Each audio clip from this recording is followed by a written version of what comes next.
जय राधा माधव कुंज बिहारी। जय राधा माधव कुंज बिहारी। जय गोपीजन वल्लभा गिरवरधारी। जय गोपीजन गिरिवरधारी। यशोदानंदन व्रज जनरंजन। यशोदानंदन व्रज जनरंजन। यशोदानंदन व्रज जनरंजन। यशोदानंदन व्रज जनरंजन। यमुना तीरावनचारि। यमुना तीरावनचारि। यमुना तीरावनचारि। यमुना तीरावनचारि। जय राधा माधव कुंज बिहारी। जय राधा कुंज बिहारी। हरे कृष्ण कृष्ण कृष्ण हरे हरे, हरे राम राम राम हरे हरे। हरे कृष्ण कृष्ण कृष्ण हरे हरे, हरे राम राम राम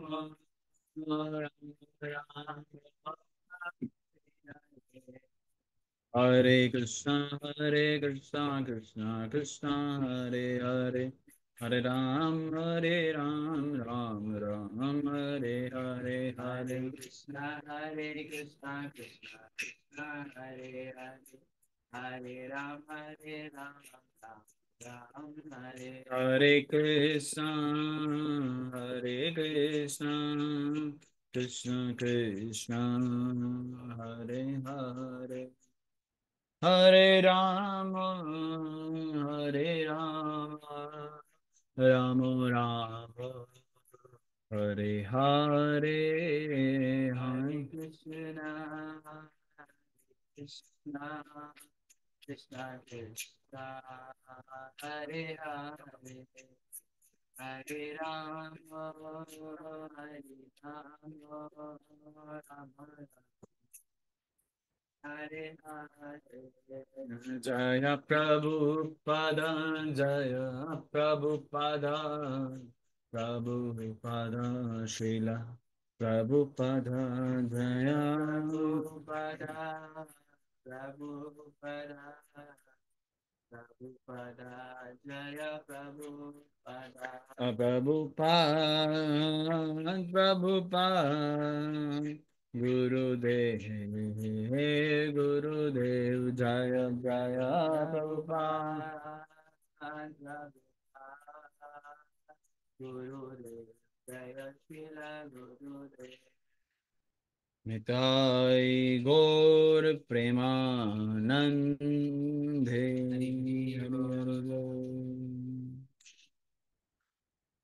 हरे कृष्णा टू एवरीवन, आप सबका स्वागत आज के श्रीमद् भागवतम सत्र में। श्रीमद् भागवतम का चौथा स्कंद अध्याय 11 पढ़ रहे हैं हम, और अध्याय 11 का श्लोक संख्या 27 ऑनवर्ड हम पढ़ने का प्रयास करेंगे।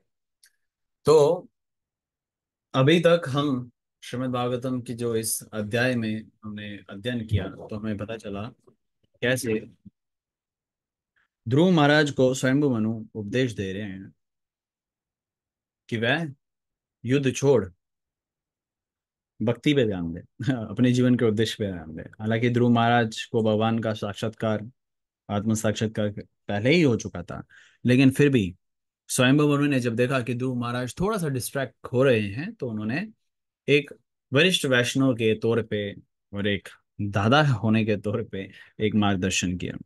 तो उसी का हम अध्ययन कर रहे हैं, और जो आज का सत्र है जैसा आप देख रहे हैं, सिर्फ और सिर्फ यूट्यूब के माध्यम से ही हम सब श्रवण और अध्ययन कर पाएंगे, क्योंकि अभी के टाइम पे हम कहीं व्यस्त हैं। तो चलिए आज के सत्र को हम प्रारंभ करते हैं बिना किसी देरी के। तो let us unmute and not unmute, you are not going to unmute, but अपने अपने एंड से पढ़ने का प्रयास करें। Let us recite this verse together. मैं आशा करूंगा कि आप अपने अपने घर से, जहां से भी आप जुड़े हुए हैं, पीछे पीछे दोहराएंगे, जिससे हमारे हृदय का शुद्धिकरण होगा। लेकिन उससे पहले हम मंगलाचरण। ओम नमो भगवते वासुदेवाय। ओम नमो भगवते वासुदेवाय। ओम नमो भगवते वासुदेवाय। ओम नमो भगवते वासुदेवाय। ओम नमो भगवते वासुदेवाय। ओम नमो भगवते वासुदेवाय। नारायण नमस्कृत्यं नरं चैव नरोत्तमं देवीं सरस्वती व्यासं ततो जयमुदीरये। नश्च प्रायेषु भद्रेषु नित्यं भागवत सेवया भगवते उत्तम श्लोके भक्ति भवते नष्टकी। ओम ज्ञानं तिरमिन्दस्य ज्ञानञ्जनशलाकया चक्षुरुन्मिलितं येन तस्मै श्रीगुरुवे नमः। श्रीचैतन्यमनोभीष्टं स्थापितं येन भूतले स्वयं रूप कदा मह्यं ददाति सपदं। वन्देऽहं श्रीगुरु शिवपदकमलं श्रीगुरुं वैष्णवं च श्रीरूपं सार्गजतं सहगण रघुनाथं तं सजीवं साधुवेतं सावधूतं परिजनसहितं कृष्णचैतन्यदेवं श्रीराधा कृष्ण पदसहागण ललिता श्रीशाखान्वितं सच। हे कृष्ण करुणा सिन्धु दीनबन्धु जगत्पते गोपीशु गोपिका कांत राधा कांत नमस्तुते। तप्त कांचन गौरांगी राधे वृंदावनेश्वरी वृषभानुसुते देवी परमामि हरि प्रेम। वाञ्छाकल्पतरुभ्यश्च कृपा सिन्धुभ्येव च पतितानां पावनेभ्यो विष्णुभ्यो नमो नमः। जय श्री कृष्ण चैतन्य प्रभु नित्यानंद श्री अद्वैत गदाधर शिवासादि गौर। हरे कृष्ण कृष्ण कृष्ण हरे हरे, हरे राम राम राम हरे हरे। मुखं करोति वाचालं पङ्गुं लङ्घते गिरिं यत्कृपातमहं वन्दे श्रीगुरुं दीनतारिणम्।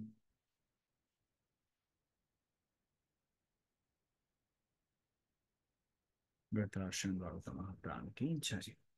श्रीमद् भागवतम चौथा स्कंद अध्याय 11 श्लोक संख्या 27 आज हम पढ़ेंगे। आज केवल 3 श्लोका का हम अध्ययन करेंगे। सत्र कंपैरेटली थोड़ा छोटा हो सकता है। सो चलिए पढ़ने का प्रयास करते हैं। आप अपने फ्रेंड से मेरे पीछे दोहराने का प्रयास करें, मेरा भी एक छोटा सा प्रयास है।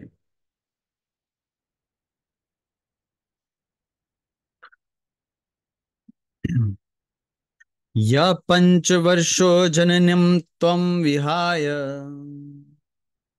या पंचवर्षो जननीं त्वं विहाय मतु सपन्त्यान्यवचस मर्मा। मतु सपन्त्यान्यवचस मर्मा। वनं गतस्तपसा प्रत्याग अक्षम। श्लोक संख्या 28 है। वनं गतस्तपसा प्रत्याग अक्षम आराध्यलेब मूर्धन पदम त्रिलोक।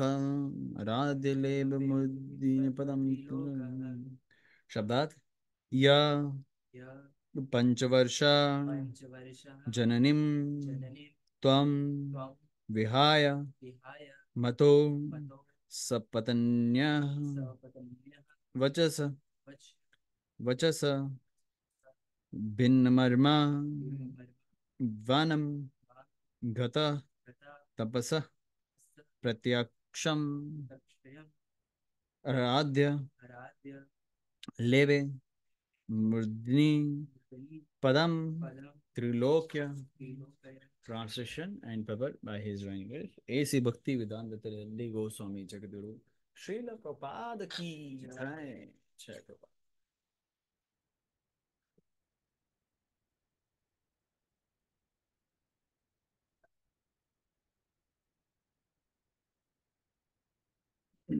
धन्यवाद।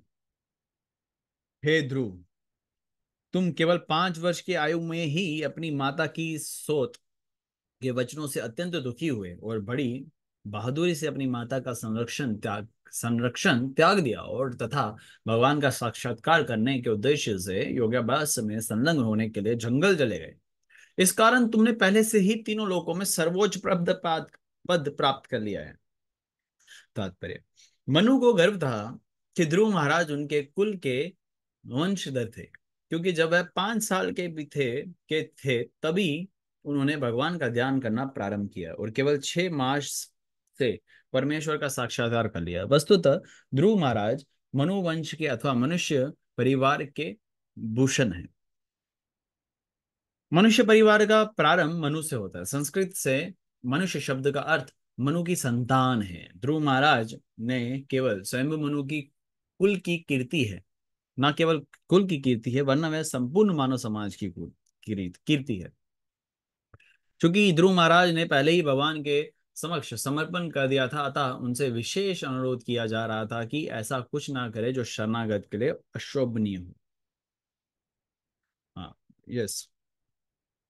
देखो, स्वयंभु मनु यहाँ पे ध्रुव महाराज की प्रशंसा में बता रहे हैं कि तुम जब बिल्कुल छोटे थे, बालक थे शरीर से, तो तुमने तब अपनी माँ का जो है प्रोटेक्शन छोड़ के जंगल की ओर साक्षात्कार के लिए चले गए थे। अब तुमने उसके बाद ये पोजीशन अचीव करने के बाद अब तुम ऐसा कार्य कर रहे हो, तुम्हें ऐसा नहीं करना चाहिए। इससे तात्पर्य में श्रील प्रभुपाद इसका अर्थ हमें समझा रहे हैं कि जब हम एक भक्ति मार्ग पे होते हैं, या पहले पहले का सेगमेंट में अगर भक्ति मार्ग पे नहीं होते हैं और फिर बाद में गलत क्रियाओं को त्याग के भक्ति मार्ग पे आ जाते हैं, तो उसके लिए सबसे पहले हमें क्या करना चाहिए? प्रोटेक्शन। जिससे भी हम आसक्त हैं, जिससे हमें लगता है कि वो हमारा कंट्रोलर है, वो हम हमारा संरक्षण करेगा, उसको उस परिस्थिति को या उस मेंटेलिटी को, उस आसक्ति को हमें त्याग देना चाहिए। त्यागने का अर्थ ये नहीं कि आप शारीरिक रूप स्तर पे उनको त्याग दें। तारे त्यागने का अर्थ ये भी नहीं कि आप मानसिक रूप से उनको त्याग दें। त्यागने का अर्थ यहाँ पे ये हुआ कि हम ये समझे कि भगवान श्री कृष्ण ही हमारे सुप्रीम कंट्रोलर है। अगर वो कोई व्यक्ति अगर हमारे लिए कोई सहायक बन रहा है, हमारे लिए कोई क्रिया भी कर रहा है, वो भगवान या भगवान की शक्ति आपके लिए वो संभव करवा रही है, या आपके लिए कोई व्यक्ति को सहायक बना रही है। चाहे वो माता पिता के रूप में आपका सहायक हो, चाहे वो आपके मित्र के रूप में आपका सहायक हो, या चाहे वो किसी भक्त के रूप में आपका क्यों ना सहायक हो। तो इसलिए हमें एक विनम्र भाव से उन व्यक्तियों की भी प्रति हमारा जो ऋण है उसको बड़े प्रसन्नतापूर्वक चुकाना चाहिए, और ऐसा देखना चाहिए कि उनके साथ ही परमेश्वर भगवान श्री कृष्ण खड़े हैं। इसका उदाहरण हमारे लिए परम पूज्य श्रील प्रभुपाद, जो हमें अपने आश्रम से सिखाते हैं कि वंश वो जब एक बार कथा कर रहे थे तो उन्होंने बोला कि जो भी मेरे शिष्य हैं मेरे गुरु के द्वारा भेजे गए हैं। तो इसलिए I am very thankful to all of my disciples, all of my devotees जो भी वहाँ उपस्थित हैं। तो उसी तरीके से हमारा भी भाव सबके लिए, ना कि सिर्फ भक्तों के लिए। भक्तों के लिए ऑफकोर्स एक सहानुभूति, एक आदर सम्मान दूसरे के कंपैरिजन में दूसरी दृष्टि से एक ज़्यादा होता है। लेकिन जो दूसरी तरीके से हमारे लिए सहायक बन रहे हैं, बनना चाहते हैं, तो उनके लिए भी हमारी जो है एक हृदय जो है खुला रहना चाहिए। We should always be very thankful to them. Okay, number one. Number two, लेकिन मेंटेलिटी क्या होना चाहिए कि सुप्रीम कंट्रोल तो भगवान श्री कृष्ण है। और जैसे यहाँ पे ध्रुव महाराज अपना घर बार छोड़ गए, उस समय एक क्षण भी नहीं लगाया उन्होंने वहां प्रतीक्षा के लिए। तो उन्होंने क्या किया? छोड़ दिया और जंगल चले गए। अभी इस परिस्थिति में, इस कलयुग में आप जंगल तो जा नहीं पाएंगे क्योंकि जंगल है ही नहीं। अब कहाँ जाएंगे आप? वो जंगल क्यों गए थे वो समझना बहुत इंपॉर्टेंट है। वो जंगल गए थे अपने अपने और भगवान के संबंध को स्थापित करने के लिए। हाँ, कह सकते हैं उद्देश्य तो काम पूर्ति थी, किसी न किसी ऐसे भौतिक कार्य को पूर्ण करना था। लेकिन गए तो सही थे, भगवान के पास ही गए थे कुछ मांगने के लिए। तो उसी प्रकार से हमें भगवान के पास जाना चाहिए आत्म साक्षात्कार के लिए, और भगवान को समझने के लिए, अपने संबंध भगवान के साथ स्थापित करने के लिए हमें मंदिर जो है वहाँ जाना चाहिए। क्योंकि वहाँ पे हमें वैसा एनवायरनमेंट प्रोवाइड होता है। जैसे कलयुग में विशेषकर संकीर्तन का बहुत बल दिया गया है। कीर्तन का, कीर्तन कहने का होता था भगवान के नामों का कीर्तन, भगवान की लीलाओं का श्रवण अध्ययन, भक्तों के संग में भगवान की चर्चा करना, ये संकीर्तन कहलाया जाता है। और मंदिर हम जाते हैं तो इन्हीं चीज़ों के लिए, इन्हीं उद्देश्य के लिए जाते हैं। लेकिन आजकल के ऐसे भी मंदिर हमें देखने को मिलते हैं जहाँ इन सारी चीज़ों पे चर्चा ना होके, भगवान की लीलाओं का गुणगान ना करके, हम सिर्फ बॉडीली प्लेटफॉर्म पे, शारीरिक स्तर पे ही क्रियाएं करते हैं। हम देखते हैं कोई बोलता है कि चलो आपने चाय पी, आपने खाना खाया, आपने ये किया वो किया। ये मंदिर का कार्य नहीं होता। ये प्रसाद कराना बहुत अच्छी बात है, लेकिन प्रसाद बाद में होने चाहिए। सबसे पहले जैसे अगर आप मंदिर, प्रामाणिक मंदिर भी जाएंगे, पहले भजन करेंगे, फिर कीर्तन करेंगे, कथा करेंगे, सारी चीजें हो जाएंगे, तो उसके बाद सब कुछ करते हैं। क्योंकि यज्ञ से पहले प्रसाद पाना जो है सही नहीं है। यज्ञ का फल होता है प्रसाद। जो भी हम यज्ञ करते हैं, संकीर्तन यज्ञ ही है। कलयुग में संकीर्तन को, कीर्तन को ही यज्ञ कहा गया है। सिर्फ यही यज्ञ जो है प्रमाणिक माना जाता है, क्योंकि ओमकार के मंत्र का उच्चारण करने के लिए हमें शुद्ध, शारीरिक स्तर पे, मानसिक स्तर पे शुद्ध होना चाहिए। वो तो हम है नहीं दूर दूर तक। तो इसलिए जब तक हम वो शुद्ध ना हो जाए तो हरि नाम कीर्तन, और इवन शुद्ध होने के बाद भी हरि नाम कीर्तन की पोटेंसी और ज़्यादा विकसित हो जाती है। क्योंकि अगर हम जितने श्रद्धा भाव से भगवान को पुकारेंगे, उतनी ही भाव से हम अपना संबंध भगवान के साथ स्थापित करेंगे। दूसरा दृष्टि से अगर आप इस श्रीमद् भागवतम के श्लोक का विश्लेषण करें, तो आप देखें कि स्वयं मनु ने ध्रुव महाराज को गाइड किया। क्योंकि जब भी भगवान की भक्ति में कोई वैष्णव आता है और किसी प्रकार से अगर कोई गलत कदम उठा देता है, क्योंकि भौतिक संसार ऐसा ही है, माया का प्रभाव ही ऐसा है, और गलत कदम उठा देता है, तो एक वैष्णव, एक सीनियर या कोई भी गुरु के रूप में जो है उनको निर्देश करता है, उनको समझाता है। तो सबसे बड़ी बात होती है कि समझे, उस टाइम पे सुने। लेकिन हम क्या करते हैं कि अगर हमें कोई समझाता है या समझाने का प्रयास करता है, तो हम उस समय कान बंद कर देते हैं। आप सुनो उसका, उसके बारे में मनन करो, उसके बाद एक कदम उठाओ। वो किसी के रूप में भी आ सकता है। तो विशेषकर वैष्णव को तो वैष्णव ही समझाएंगे, कोई मायावादी तो समझाएगा नहीं, कोई भौतिक इच्छाओं में लुप्त तो समझाएगा नहीं। लेकिन अगर कोई भौतिक इच्छाओं में लुप्त है और वो कोई ऐसा इंस्ट्रक्शन देता है, या नॉट इंस्ट्रक्शन, ऐसा कुछ एडवाइस देता है, और आप उस पर मनन करके आपको लगता है कि नहीं मुझे एक क्रिया कर लेनी चाहिए, तो आपको किसी भी प्रकार से वो क्रिया कर देनी चाहिए। उसमें कोई संकोच नहीं करना चाहिए। कोई भी अच्छा कार्य करने के लिए आपको 10 बार सोचने की आवश्यकता नहीं है। और बुरे काम में 10 बार सोचो, लेकिन अच्छा कार्य करने आ रहे हैं किसी भी प्रकार से भी, आपको हृदय में होता है कि नहीं मैं चलो सहायक बनूं भक्तिमय कार्य के लिए, तो आपको एक बार में उसके बारे में विचार करने की आवश्यकता नहीं है। अगर आपको लगता है कि आपके बस में है, तो किसी भी संकोच के बिना आपको वो कार्य कर देना चाहिए। तो ये एक भक्तों का लक्षण होना चाहिए। आपका इच्छा नहीं भी हो तो भी कर देना चाहिए। जैसे मैं एक उदाहरण दूंगा, मेरी तो किसी प्रकार से योग्यता नहीं है, लेकिन जो भी वैष्णव आचार्यों की कृपा से जो सीखने को मिला है। अभी जैसे कल हम पुस्तक वितरण कर रहे थे, सरमंगला भक्तनामान एंड ऑल। तो वहाँ एक व्यक्ति आया, बोलते कि आपसे भगवत गीता बहुत पहले मैंने तालाब तिलो में ली थी, पिछले शायद नवंबर दिसंबर के करीब करीब। तो मैं बोला हाँ ली होगी। तो मैं बोला बताइए कैसे मैं हेल्प कर सकता हूँ। तो उन्होंने बोला कि आप लोगों ने मुझे मराठी में दे दी थी। तो मैं बोला अरे मराठी तो हम रखते नहीं है। नहीं नहीं आपने दी थी, मैं झूठ थोड़ी बोलूंगा। मैं बोला नहीं कोई बात नहीं, आप, मुझे लगता है आपको कोई दिल्ली या मुंबई से कोई टीम आई होगी, उनके हाथ से भगवत, बोलते हाँ हो सकता है, लेकिन थे तो आप ही के संस्था के। मेरे को गलत भगवत गीता दे दी। मतलब गलत नहीं होती, लैंग्वेज गलत वो अलग है। तो बोलते आप वो चेंज कर सकते हैं। मैं पढ़ना चाहता हूँ, लेकिन मैं पढ़ ही नहीं पाऊंगा। तो मैंने देखा उसका भाव, उसने ली उस समय तो ऑफकोर्स पढ़ने के लिए ली होगी। अभी भी अगर वो रुका है बोल रहा है, तो यानी कि उसकी इच्छा है पढ़ने के लिए।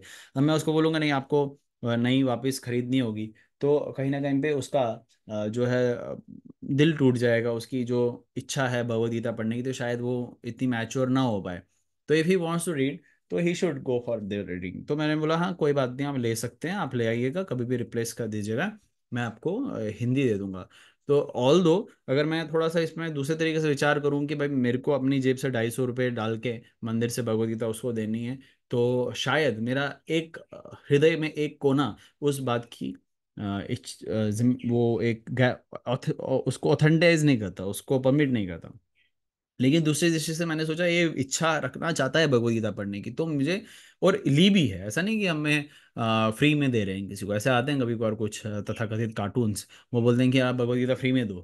तो नहीं, फ्री में भगवद गीता किसी को नहीं देना चाहिए, किसी को भी नहीं देना चाहिए, ठीक है। Unless you are not gifting someone on birthday, wedding anniversary, वो तो अच्छी बात है, लेकिन ऐसे गिफ्ट नहीं देना चाहिए। ऐसे मतलब अब बांटते रहो फ्री में, फ्री में, फ्री में, nobody is going to read it. मेरा नाम, मेरे एश्योरिटी भी लिख दो कहीं कोने में, नहीं पढ़ता कोई। तो फ्री मैंने मतलब वो वहाँ पे एक विशेष परिस्थिति, तो परिस्थिति अनुकाल अनुसार आपको कोई अच्छा कार्य करना हो और आपको लगता है उसको कर लेना चाहिए और आपके बस में है, और किसी की मतलब कोई ऐसा नहीं कि ऑथेंटिक उसकी ऑथेंटिसिटी चाहिए, वैष्णव आचार्य की या सीनियर की परमिशन चाहिए, तो आपको वो कर लेना चाहिए। यहाँ पे ये बात क्यों उठी, क्योंकि स्वयंभू मनु ध्रुव महाराज को एक सही दिशा दे रहे थे, क्योंकि वह थोड़ा सा गलत दिशा में जा रहे थे। तो स्वयंभू मनु ने ध्रुव महाराज को दिशा दी, उसी प्रकार से हमें भी दिशा देते हैं। स्पेशली वैष्णव जो जन होते हैं, वैष्णव आचार्य जन होते हैं, वो सही मार्ग बताते हैं। उसमें ही हमने ये बताया था कि भौतिक अ, व्यक्ति भी कभी कभार मार्ग हमें सही बता देता है, लेकिन उस पर मनन करना चाहिए, एकदम से फॉलो नहीं करना चाहिए, और उसको रीचेक करने के लिए हम किसी वरिष्ठ को के पास जा सकते हैं। लेकिन विशेषकर अगर कोई वरिष्ठ वैष्णव जिनके आप संपर्क में हैं, जो आपको जानते हैं, जिनके साथ आपका उठना बैठना है, अगर वो किसी प्रकार का सुझाव देते हैं आपको, वो सही भी ना लगे तो भी उसको फॉलो कर देना चाहिए। आप बोलेंगे ऐसा क्यों प्रभु जी?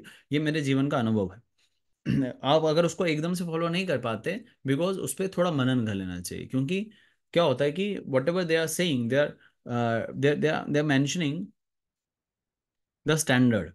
तो आप स्टैंडर्ड एकदम से मैच नहीं कर पा रहे हो, तो at least you have to match that standard. आपको स्टैंडर्ड को मैच करना है, और सबकी परिस्थिति ऐसी ही है, सब उस स्टैंडर्ड को मैच करना चाहते हैं। तो इसलिए उस बीच में बिटवीन अगर कोई गलत कदम उठाए, स्पिरिचुअली भी कोई कदम उठाए और उसमें मार्गदर्शन करे कि आपको इस तरीके से नहीं उस तरीके से करना चाहिए, तो हमें वो विचार सोच विचार करना चाहिए, क्योंकि वो भगवान ने ही वो उपदेश आप तक पहुंचाए हैं। तो यही चीज स्वयंभू मनु को ध्रुव महाराज ने दी। और ध्रुव महाराज यहाँ प्रभुपाद बता रहे हैं, मनुष्य which mean descendant of the Manu, Manu के द्वारा ही ध्रुव महाराज आए हैं, उनके दादा थे, तो स्वयंभू मनु मनुष्य के एक जो हो गए हेड हो गए। और ध्रुव महाराज इज द ग्लोरी, बोलते हैं वो फैमिली की ग्लोरी थी, जो भी स्वयंभू मनु का परिवार था उनके लिए एक ग्लोरी को हिंदी में यहाँ पे शब्दार्थ क्या दिया गया है? कीर्ति, उनके लिए कीर्ति थी, मतलब उनके लिए प्रशंसनीय कार्य किया उन्होंने ध्रुव महाराज ने। इसलिए भक्ति में अगर कोई आता है और किसी परिवारजन में कोई भक्त बनता है, तो बहुत बड़ा ग्लोरी है उस पूरे परिवार के लिए, उसके लिए एक सबसे बड़ा काम है, सबसे पुण्य काम है, इससे बड़ा कुछ हो नहीं सकता। तो इसलिए हम सबको भक्ति में आना चाहिए और सबको भक्ति में लगाना चाहिए। हम अगले श्लोक पे आते हैं। तो अभी अगला श्लोक वर्स नंबर 29 है, जैसा आप सब स्क्रीन पे देख रहे हैं। तो मैं अभी नमन प्रभु के साथ में है, नमन प्रभु ही नेक्स्ट वर्स पढ़ेंगे। ओके।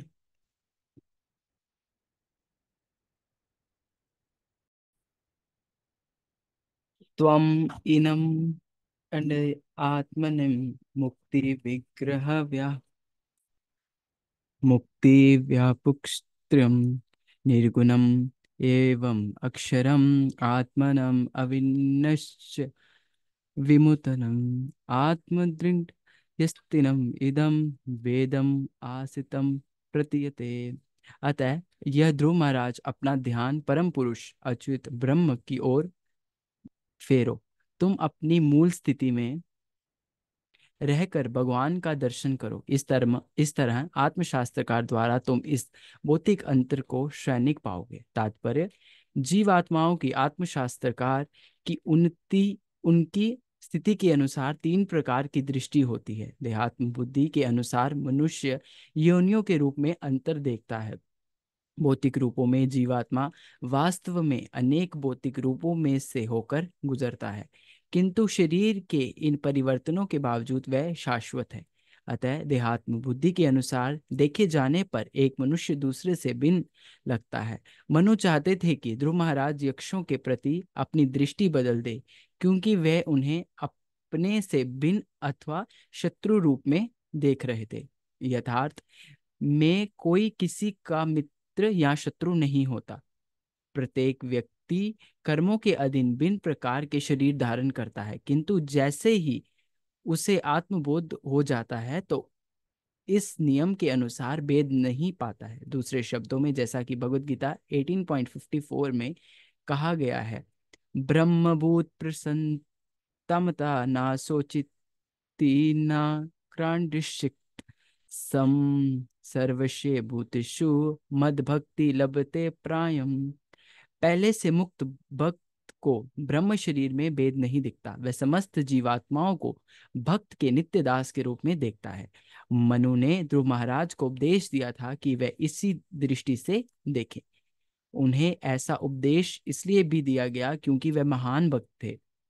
उन्हें उन जीवात्माओं को सामान्य दृष्टि से नहीं देखना चाहिए था। अप्रत्यक्ष मनु ने संकेत किया था कि ध्रुव ने स्नेहवश अपने भाई को अपना सगा तथा यक्षों को शत्रु माना है। इस प्रकार का भेद उस समय दूर हो जाता है जब मनुष्य भगवान के नित्य दास रूप में अपनी मूल शाश्वत अवस्था में स्थित होता है।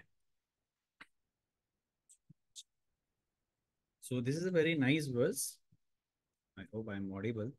तो यहाँ पे स्वयंभू मनु ध्रुव महाराज को बोल रहे हैं कि अपना केंद्र भगवान की ओर करो, इनफेलेबल ब्रह्मन। और समझो अपना एक्चुअल ओरिजिनल पोजीशन क्या है। ओरिजिनल पोजीशन ये लड़ाई करना नहीं है, ये जो है आप शारीरिक स्तर पे सोच रहे हैं, ध्रुव महाराज को बता रहे हैं। देखो जब हम भक्ति में आते हैं ना, हम भक्ति का अर्थ ये नहीं होता कि हम जो कार्य करें वो सही है। हाँ, हम जो बोले वो सही है। कभी कभार गुण, तीन गुणों के प्रभाव में हम भी कोई ऐसी क्रिया कर बैठते हैं जो सही नहीं होती, जो उचित नहीं हो, शास्त्रों के प्रमाण से द्वारा नहीं होती। तो उस दौरान हमें क्या करना चाहिए? हमें जैसा पहले भी पीछे वर्ष में बताया कि जो वैष्णव जन बता रहे हैं, विशेषकर गुरुजन जो बता रहे हैं, उन शिक्षाओं का पालन करना चाहिए। वैसे ही स्वयं बनु the Bhagavatam is very special, why? Because Bhagavad Gita of course is giving us very valuable lessons, है ना, हर तरीके से। But when it comes to Bhagavatam, it is a character based story. हाँ, हर हर चरित्र को यहाँ वर्णित किया गया है और उससे रिलेटेड डिस्कस किया गया है। And when it comes to Bhagavad Gita, that is spoken by Bhagavan. हम लोग लगता है कि भगवान ने बोला है तो ऑफ कोर्स करना पड़ेगा, भगवान तो हायर स्टैंडर्ड का ही बोलेंगे। लेकिन when it comes to what, देखो अभी एक प्रिंसिपल कोई बात बोले तो वो था कि नहीं, प्रिंसिपल ने बोला है तो सही बोला होगा और हमें तो करना ही पड़ेगा। लेकिन अगर कोई विद्यार्थी के एक एग्जाम्पल दे के भगवान वही प्रिंसिपल या कोई टीचर समझाए तो हमें ज्यादा रिलेटेबल लगती है। क्यों? बिकॉज हम भी एक विद्यार्थी हैं। उसी प्रकार से Bhagavatam, why Bhagavatam is very special, और एनी अदर जैसे Chaitanya Charitam, why why it is special because Vaishnava की दृष्टि से हम उसको देखने लग जाते हैं। हमें देखता है ये करेक्टर है, Dhruv Maharaj is a character, I can also become Dhruv Maharaj. हाँ, you can also become Dhruv Maharaj. It is not, you can not become Krishna, जो उन्होंने भगवत गीता में बोला, you can become what he has said. आप भक्त बन सकते हो लेकिन आप भगवान नहीं बन सकते हो। लेकिन यहाँ पे आप स्वयंभू मनु भी बन सकते हो, यानी कि आप एक शुद्ध भक्त भी बन सकते हो, ध्रुव महाराज भी बन सकते हो, प्रहलाद महाराज भी बन सकते हो, by following what they have did. Dhruv Maharaj यहाँ पे जो छोटी सी गलती कर रहे हैं, जो ऑफकोर्स हमारी शिक्षा के लिए ही है, स्वयं उन्होंने यहाँ करेक्ट करे। और तात्पर्य में श्रील प्रभुपाद बता रहे हैं, जो भक्तजन होते हैं या transcendentalist is a very right word, transcendentalist होते हैं, हिंदी में मुझे मालूम नहीं है क्या बोलेंगे उसको, वो जो होता है अलग अलग स्तर से कार्य करता है, जैसे जैसे उसका एक लेवल हो, और वो उसी तरीके से वेराइटीज ऑफ बॉडीज को देखता है। हाँ, जैसे यहाँ पे बताया three kinds of vision, three kinds of vision बोल दीजिए, थ्री काइंड्स ऑफ ट्रांसेंडेंटलिस्ट बोल दीजिए। जैसे ब्रह्मवाद हो गया, ठीक है, ब्रह्मा जिसको ब्रह्मानंदी भी कहते हैं, ब्रह्मवादी इज अ गुड वर्ड। परमात्मवादी भी हो गए। हाँ, और तीसरे हो गए भक्त, जो वैष्णव है, जो भक्ति में भक्ति मार्ग में चलने का प्रयास कर रहे हैं। अलग अलग दृष्टि से लोग अपने अपने स्तर से हर चीजों को परखते हैं। लेकिन when it comes to devotee who wants to become enlight devotional devotee of Krishna, he should see, he should think about what he is going to do, because वो अदरवाइज अगर इस पे सोचेगा नहीं और ऊपर से एक टोकन लेके चलेगा कि मैं भक्ति में हूँ, तो मेरे पे कर्मा नहीं काम करेगा। कर्मा करेगा भाई, काम कर्मा जरूर करेगा, कर्मा विल वर्क। कैसे बोला कर्मा नहीं करेगा? फैक्चुअली नो वन इज, देखो यहाँ पे बोला everyone is passing through different types of bodies through the under the law of karma, but as one is situated in the spiritual identity he doesn't see differentiation in term of this law. अगर कोई पूर्ण रूप से भक्ति को स्वीकारता है वो कर्म से ऊपर उठ जाता है। लेकिन अगर कोई कार्मिक कार्य क्रिया करता है तो उस पर वो कर्म बंधन बिल्कुल चिपक जाता है। ठीक है, ये ऐसा नहीं कि कर्म बंधनों को हम तोड़ देते हैं, काट देते हैं। कर्म बंधनों में तो भगवान अपनी लीलाओं के द्वारा ये दिखाते हैं कि मैं भी कर्मों में हूँ। और तो भगवान थोड़ी कर्मों में होते हैं, लेकिन फिर भी करते हैं। क्यों? भौतिक संसार में अगर वो प्रवेश कर रहे हैं, हालांकि फिर भी आध्यात्मिक किए वो, लेकिन फिर भी वो दिखाते हैं कि कर्मों में हम सब हैं, चाहे हम भक्त हो या नहीं हो। लेकिन भक्तों के केस में वो कर्म बंधनों से ऊपर उठ जाता है अगर वो प्रॉपरली डिवोशन लेवल को, डिवोशन को स्पर्श करते हैं। ठीक है, अगर वो भक्ति कर रहा है और ऊपर से साइड साइड गलत काम कर रहा है तो कार्मिक रिएक्शन अपना काम करता रहेगा, भक्ति भी अपना काम करता रहेगी लेकिन कार्मिक रिएक्शन भी काम करता रहेगा। इसलिए यहाँ पे जो भगवद गीता का 18.54 बोला है कि जो एक भक्त होता है, एक लिबरेटेड व्यक्ति होता है, वो प्रसन्न आत्मा, प्रसन्न आत्मा क्या होता है, खुश तो हुआ ही उसका मिजाज, वो किसी से द्वेष नहीं करता, वो किसी से ईर्ष्या नहीं करता, वो किसी से बदला लेने का संकल्प नहीं रखता, वो समभाव। हाँ, यहाँ पे लिखा सम सर्वेषु भूतेषु, सम सर्वेषु भूतेषु का अर्थ ये हुआ कि सबको समान दृष्टि से देखता है वो, अगर कोई वो शत्रु हो मित्र हो, सबको एक बराबर दृष्टि से देखता है, ठीक है, तो उसमें किसी प्रकार का भेद नहीं करता। नेक्स्ट वर्स पे आते हैं, verse number 30th, which is the last verse for today. Okay, त्वं प्रत्यक् आत्मनि तदा भगवती अनंत आनन्दमात्रोपापन्न समस्तशक्तो भक्तिं विधाय परमं संकेरविद्या ग्रंथिं विविस्तयासीमहमिति परुर्धम्। इस प्रकार अपनी सह स्थिति प्राप्त करके तथा समस्त आनंद के सर्वशक्ति संपन्न आगार तथा प्रत्येक जीवात्मा में परमात्मा में स्थित परमेश्वर की सेवा करके तुम तुरंत ही मैं और मेरा के माया जनित बोध को भूल जाओगे। वाह। ध्रुव महाराज पहले ही से मुक्त पुरुष थे क्योंकि 5 वर्ष की ही अवस्था में उन्होंने भगवान का दर्शन हो चुका था। मुक्त होने के बावजूद भी वे इस समय माया के मोह से ग्रस्त थे क्योंकि अपने भाई उत्तम को देहात्म बुद्धि से देख रहे थे। सारा भौतिक जगत मैं तथा मेरा को आधार मानकर कार्यशील है। भौतिक जगत के प्रति आकर्षण का मूल कारण यही है। यदि मनुष्य मैं और मेरा के माया मोह से आकृष्ट होता है तो वह इसी जगत में विभिन्न सामान्य सम्मानित अथवा अग्रणित पदों पर रहता है। भगवत कृपा से मनुष्य तथा ऋषियों ने ध्रुव महाराज को स्मरण दिलाया कि वह इस मैं और मेरा के भौतिक बोध में न रहे, मात्र भगवत भक्ति से उनका यह मोह सुगमता से दूर हो सकता है। हरि बोल। अगेन वेरी इंपॉर्टेंट वर्स, हमारी सुई यहीं अटक रही है। क्या देखो यहाँ पे क्या संबंधित ज्ञान स्वयं मनु दे रहे हैं ध्रुव महाराज को और उनके द्वारा हम सबको भी, कि नेचुरल पोजीशन को तुम रीगेन करो और भगवान की सेवा करो। जब तुम भगवान की सेवा करोगे क्या होगा, तुम मैं और मेरा जो इल्यूजरी अंडरस्टैंडिंग है, इल्यूजरी अंडरस्टैंडिंग को कैसे बोलेंगे, जो ये माया का प्रकोप है, माया जनित बोध है, उसको तुम भूल जाओगे। सब लोग कहीं ना कहीं पे इसी से इन्फ्लुएंस्ड है, और कुछ जो भक्ति में सीरियस होना चाहते हैं वो इससे बाहर आना चाहते हैं और आने का सॉल्यूशन नहीं समझ पाते। प्रभु जी वी आर चैंटिंग हरे कृष्णा, प्रभु जी को क्या बोलो, प्रभु जी खुद आए अब मी एंड माइंड में फंसे हुए हैं। तो प्रभु जी के पास कोई वो नहीं है जादू की छड़ी, सबके लिए सॉल्यूशन दवाई एक ही जैसी है। बीमारी चाहे कुछ भी हो, ये हमारे पास बहुत अच्छा एक केमिस्ट शॉप है, ठीक है। हमारे पास जो भी बीमार होके आए ना उसको एक ही दवाई देनी है। इट इज नॉट जैसे आपको एसिडिटी हुई तो एसिड एसिडॉल खाओ, सर दर्द हो रही है तो सैराडॉन खाओ, फीवर चढ़ा तो पैरास्टामोल खाओ, है ना, अलग अलग दवाई हैं अलग अलग बीमारी का। लेकिन यहाँ पे चाहे किसी भी प्रकार की बीमारी हो, काम हो, क्रोध हो, लोभ हो, मोह हो, माया हो, मद हो, मत्सर हो, चाहे कुछ भी हो, दवाई एक ही है। What is that, establish that relationship with Krishna. बोलेंगे अच्छा आप बोलो ठीक हो, कैसे ठीक हुए, ठीक होने के साधन बताए गए हैं, वो दवाइयाँ वही है। वो दवाई है हरे कृष्ण कीर्तन। क्या हरे कृष्ण कीर्तन से सब कुछ हो जाएगा? नहीं, उसके साथ सेवा भाव। क्या सेवा भाव से सब कुछ हो जाएगा? नहीं, सेवा भाव के साथ अध्ययन, शास्त्रों का श्रवण, उससे सब कुछ हो जाएगा? नहीं, उसके साथ साथ वैष्णव आचार्यों की सेवा, वैष्णव सेवा जिसको कहेंगे।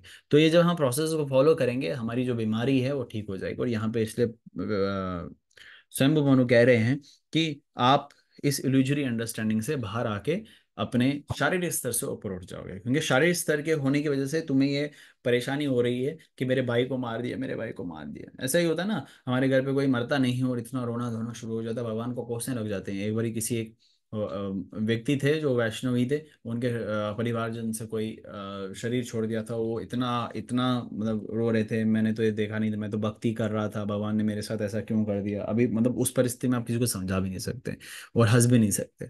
लेकिन आप हाँ में हाँ ही, अब हाँ हाँ नहीं कोई बात नहीं, भगवान सब ठीक कर देंगे, यही शब्द हो सकते हैं। आप अपने उसको समझो, हरि नाम कीर्तन करो, लेकिन उस टाइम पे भगवान को बहुत कोसने लग जाते हैं। और सब लोग भगवान को कोसने लग जाते हैं जिनका भगवान पे एटलीस्ट विश्वास है, जिनका नहीं है बोलते मेरे को पता था भगवान है ही नहीं। इसलिए मेरे को भगवान होते तो उनको पता होता, मैं तो छोटा सा बच्चा था, 6 साल का था, 6 क्लास में था। तो मेरे पिता को क्यों मार दिया, मेरे पिता का एक्सीडेंट में क्यों, अरे उसका एक्सीडेंट इसलिए हुआ क्योंकि उसके कर्म में था। हो सकता है कर्म में नहीं भी हो, फैक्ट्रीज इंडस्ट्रीज इतना खुला हुआ है, जो चीज नहीं होनी चाहिए थी घटित होती है, वो एकदम से हो जाती है, सडन डेथ, एक्सीडेंट से sudden death, which was not written but हो गया। अब भटकती रहेगी आत्मा, कभी कभार it is written. So everything is, everything which is happening of course that is happening by Krishna's will, वो भगवान की इच्छा से ही हो रहा है, लेकिन वो हमारे कारण हो रहा है। अगर वातावरण में, अगर आप इतनी प्रदूषण देख रहे हो, वातावरण में इतनी गर्मी 50 डिग्री स्पर्श कर रहा है, पानी का कमी, वो सब हमारी क्रिया ही तो है, हमारी कर्म ही तो है, हम सब कुछ तो है। अनाज की कमी हो गई है, कैसे नहीं होगी, इतना गंदा आपने सब कुछ वातावरण क्रिएट कर दिया है, फैक्ट्रीज इंडस्ट्रीज से आया हुआ पानी, एसिड सब मिक्स हो जाता है जमीन के साथ, वो जमीन बंजर नहीं होगी तो क्या होगी। आपने ग्रीन रेवोल्यूशन लाया, जो जमीन अनाज कुछ वो उत्पन्न कर सकती थी, उससे बहुत कुछ उत्पन्न करवाया, तो क्या होगा।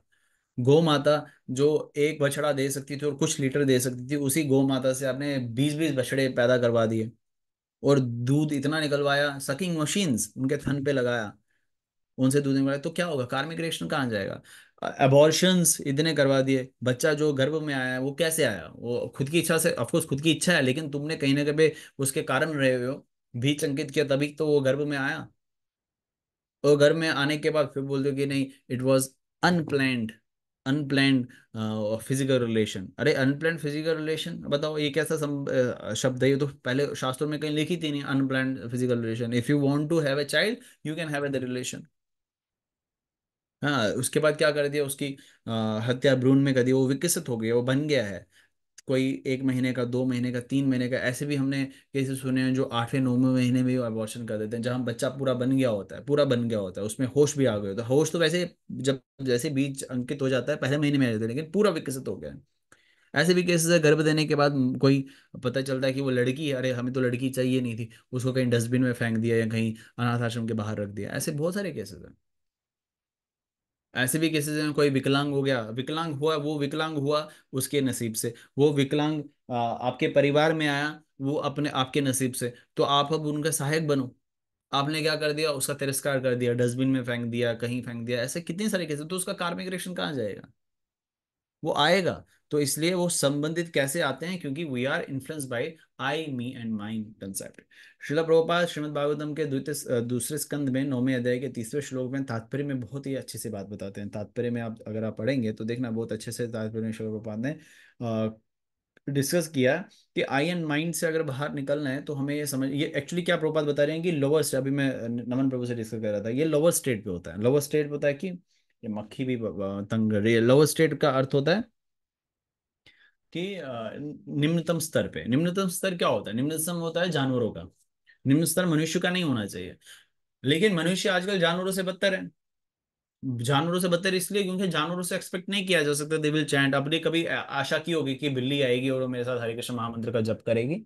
आपने कभी सोचा चूहा आएगा मेरे सामने जप करेगा? नहीं, बिल्ली चूहे की तलाश में, चूहा अनाज की तलाश में है, उनका यही प्रश्न चलता आ रहा है। लेकिन मनुष्य से ये आशा की जा सकती थी, की जा सकती है, कि वो आए बैठे और हरे कृष्ण कीर्तन करे, वो आए बैठे शास्त्रों का अध्ययन करे, आए बैठे शास्त्रों को समझ सके। लेकिन दशा ऐसी हो चुकी है कि सब लोग आई मी एंड माइन, मैं और मेरा, तू और तेरा, है माया का घेरा, ये कांटा खटक रहा है, ये इसी इसी चीज में उलझे हुए हैं, आई मी एंड माइंड। और वही आई मी एंड माइंड फिर ट्रांसफॉर्म हो जाता है, आई मी एंड माइंड से ही फिर वो निकल के आता है कि it this is my body, it is my house, it is my family, it is my caste, it is my nation, it is my country, and I love this. हाँ, तो ये जो है सब माया का ही प्रकोप है। जो दिव्य ज्ञान को अपने हृदय में लेता है, अपने उसका अध्ययन रेगुलर बेसिस पे करता है, तो दिव्य ज्ञान क्या होता है, आपके हृदय में विकसित होता है और आपको एक शुद्ध अधिकारी बनाता है, अगर आपका इंटेंशन सही है तो। नहीं तो अगर इंटेंशन खराब हो तो भागवतम पढ़ने से भी कुछ नहीं होने वाला। तो any when we are in the devotion, हम जब भक्ति में होते हैं तो वो एक इस प्रकार से है जैसे एक वो जो रस्सी होती है जिसपे सर्कस वाली लड़की चलती है, उसके तरह होती है। तो उसके तरीका चलने के लिए वो she is very focus that time. तो उसी प्रकार से भक्ति में हम फोकस होनी चाहिए। भागवतम पढ़ रहे हो, भगवद गीता का अध्ययन कर रहे हो, बहुत अच्छी बात है, लेकिन जब आपको क्रिया करनी है तो आप सोचो कि क्या ये भागवतम में वर्णित है। आपने पढ़ी ही नहीं तो कैसे पता होगा। अभी एक प्रभु जी हमारे साथ जुड़े हुए किसी एक डिवोटी के शॉप पे गए, तो वो दीक्षित है, सो कॉल्ड। वो उनको बोलते हैं कि मैंने भी भक्ति भक्ति की, मैंने भी देखा, ठीक है मंदिर जाना अच्छी बात है, लेकिन उससे अच्छा है कि आप समाज सेवा करो। ये वरिष्ठ, सो कॉल्ड वरिष्ठों का हालत है। क्यों हालत है? क्योंकि कभी भागवतम खोला ही नहीं, भागवतम देखा ही नहीं। और जोश जोश में एक स्कंद खोल दिया, उसका एक अध्याय पढ़ लिया, बहुत अच्छी बात है, आगे कौन पढ़ेगा? मेरा बाप या तुम्हारा बाप? वो पढ़ना हमारा फर्ज बनता है। तब जाके हमें पता चले कि प्रभुपाद जब ये पढ़ा, प्रभुपाद बता रहे हैं कि ये प्रभुपाद के साथ साथ भागवतम बता रहा है। कुछ लोगों को प्रॉब्लम होती है कि नहीं नहीं, हम तो इस्कॉन फॉलो नहीं करते, हम प्रभुपाद की क्यों सुने? मूर्खता। भगवान की तो सुन लो, मेरी नहीं सुननी, प्रभुपाद की नहीं सुननी, वैष्णवाचार्य की नहीं सुननी। भागवतम तो सुनो, वो तुम्हारे बाप ने ही बोला है, भागवत भगवान श्री कृष्ण ने ही बोला है। तो इसलिए हमें आप सबसे और भाग्यों से यही विनती है, यही प्रार्थना है कि हमें शास्त्रों का अध्ययन करना चाहिए रेगुलर बेसिस पे। और गोपाल से वैष्णव आचार्यों से प्रार्थना करनी चाहिए कि हम ना कि सिर्फ अध्ययन में ही अटके रहे, उसका अपने जीवन में इम्प्लीमेंटेशन भी करते रहे। ठीक है, तो आशा करता हूँ आप सबके लिए ये श्रीमद् भागवतम सत्र आज का सहायक रहेगा। अगली मुलाकात हमारी श्रीमद् भागवतम के आगे के श्लोक से रिलेटेड सोमवार को होगी। तब तक के लिए आप सबको धन्यवाद। आप सब मंडे को 8 बजे ज्वाइन करिएगा, जूम एप्लीकेशन एंड यूट्यूब पे। हरि बोल, हरे कृष्ण। ग्रंथराज श्रीमद् भागवतम महापुराण की जय। जगत गुरु श्री प्रभुपाद की जय।